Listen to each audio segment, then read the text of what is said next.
You painted a picture, being a criminologist and a sociologist, you've given us, well, an overview of the different kinds of reasons that we can say is responsible for the dilemma we are in presently. Possibly, maybe we should also be talking about some solutions. We have operatives to look at the security situation, and we also have operatives who are also tasked with fighting corruption. Specifically, let's start with the EFCC. Quite recently, they have been in the news with one form of arrest or the other. Over time, would you say they've been doing a fantastic job? You want me to isolate the EFCC for analysis? It would be good to do that, but you have to understand the context in which they were working. It will appear that, for example, under Farida, EFCC wanted to prosecute Ibori and punish him, if possible, for whatever offense he was alleged to have committed while in government. In the process, you saw the role of the federal government. You saw the role of the then Attorney General. You saw the role of the Delta State government that claimed that no money of theirs was stolen. You saw the role of the judiciary, in which a federal high court was created in Asaba overnight, and we then found the man not guilty. Perhaps the man would not have been found guilty, would not have been deported, would not have been dealt with in UK, had the coverage he had before not been blown.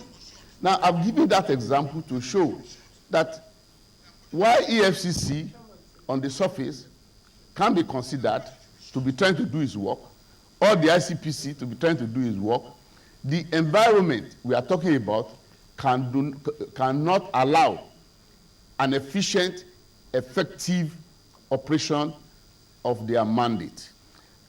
Over the time, because you are talking about the need for solution, and there was something I was going to say, you didn't let me finish, which is to say I was telling you the kind of youth this development situation have generated.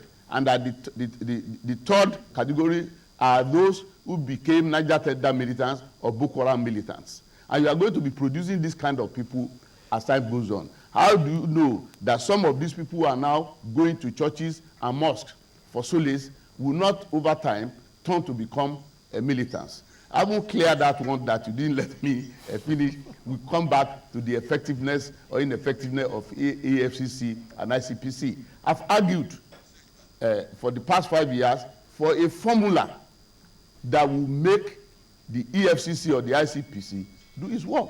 The formula is simple. If you, for every public officer or every corporate official, to be able to calculate the goods and services he has consumed, what he has in savings and assets, relative to his legitimate income, whatever is the excess, should amount to suspicion for corruption and investigation. When you do this, even for 5% of the population at risk, that is officials, past and present, the effect will be such, not only in terms of recovery, but in terms of sending lessons to other people that you cannot escape the searchlight of these agencies. But the question is, does the government itself, does the leadership of the country want the EFCC or ICPC to work? How much do they give them beyond their salaries and travels?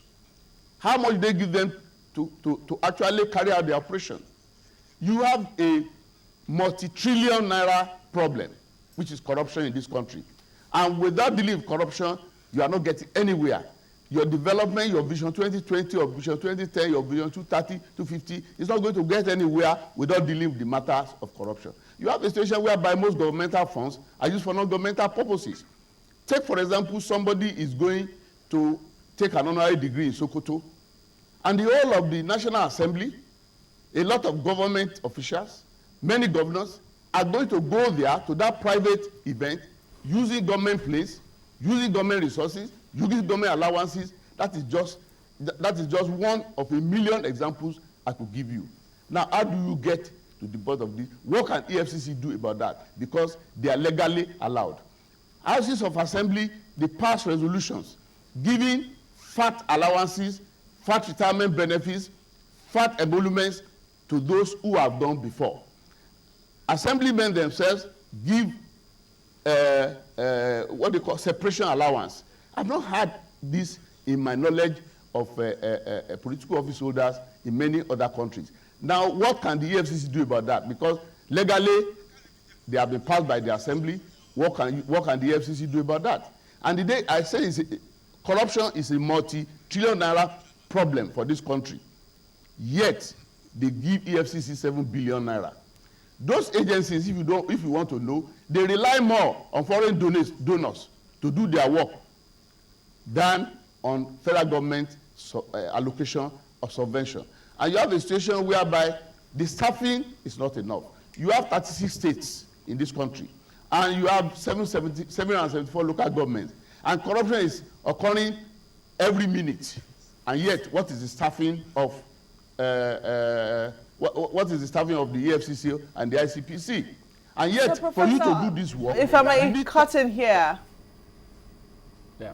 If I may cut in here, what you're saying is that the problem is not with the institutions meant to fight corruption.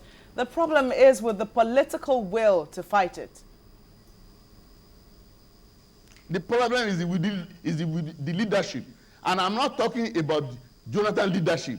Jonathan leadership is just one of the series of leadership. And me, I do not make distinction between Jonathan leadership and the previous leadership. I do not make distinction between ACN and PDP leadership. Perhaps the only differentiation I can make is maybe General Buhari, but he's not in power now, and it will be difficult to make a categorical statement. But I'm trying to say that I look at the political class as one irresponsible, consumptive, alienated group of people who are ruining the country instead of running the country. And that unless you deal with that, you can create agencies. Till kingdom come, you're going to have the problem. That is why when foreigners come here, the so-called experts, who know little or nothing about our situation in terms of the social organization, they'll be worried that, oh, what's your problem? You have the institutions, you have the FCC, you have the laws, then you have no problem. But we know we have problem. Until the political leadership makes a decision to have an ethos that puts the collective interest of Nigerians over personal, sectional interests, these problems will continue. And they continue to deceive us. Take, for example, I give you an example. You say you are a government, you are a political leadership fighting corruption. And then you went to hire a man who has a case to answer in Benue State to be your media guru. What impression are you giving to the population? You have a National Assembly where people have cases of corruption against them making decisions. You have somebody like Arumaote who came in and accused the National Assembly of asking her for bribe or whatever.